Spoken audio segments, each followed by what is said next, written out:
Hello everyone, Danny here today to talk to you about Lusam, the Dragon Mage Wars Book 4. Now this is the last of the books that are out on Audible. This is not the last of the books in this series. I have no clue how many books there are going to be in this series, but based on how this book ended, there's definitely more coming. This was the first of the Lusam books that I actually had a hard time getting into. The last Lusam, book 3, ends with Lusam saving the kingdom. It almost could be the end of a trilogy, except at the end of that book, he discovers that his mom is still alive, which, according to the first book, catches everyone by surprise because we all thought she was dead. The first book almost made it perfectly clear that she had died. So there's a bit in there about how she didn't actually end up dying, and the evil warlord has his mom, so he's got to go rescue his mom, and he's having these terrible nightmares. It's just that the first book has this, or the start of the fourth book, the start of the fourth book has this kind of depressing, melancholy feel to it. And it takes a while for it to get going. Now, once it gets going, then it's every bit as good as the first 3 books. Lusam has to escape to try to rescue his mom. This is one of the things that really doesn't make a whole lot of sense to me, because he's so incredibly powerful at this point that he can wipe out entire armies and could just destroy almost the kingdom by himself.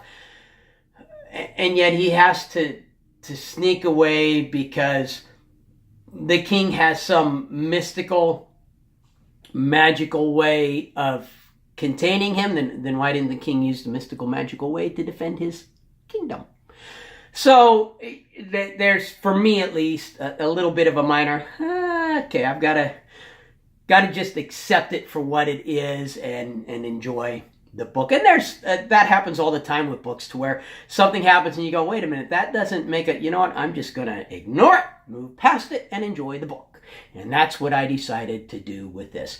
At the same time, there's another twist that throws in. Once the book gets going, there's actually a lot of twists that are thrown in there that catch you by surprise.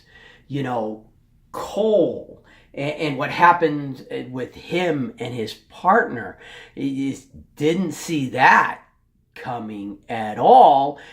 And it opens up future books for all kinds of mayhem. Okay, well, now he's, he's got this special power. I don't want to give too much about the book away. He's got this special power, so he's going to set himself up as a warlord, and he's like almost as powerful as Lusam and the evil lord.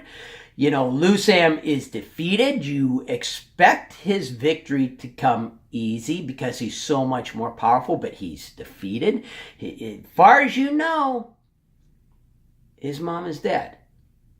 But you're never actually told that she's dead. So she could come into play later in the book series as well. So that there are a lot of threads left open. The tear in the fabric to the netherworld is open, and then it's mostly closed, but it's not completely closed. Dryden comes in to play, and that reveals some things about Lusam that didn't see coming at all. So by the time the book is done, you've had a lot of right turn, Clyde, or left turn. What was it? It was right turn, Clyde, I think, it's been a while since I've seen the movie, obviously, but you've had a lot of, just, okay, didn't see that coming.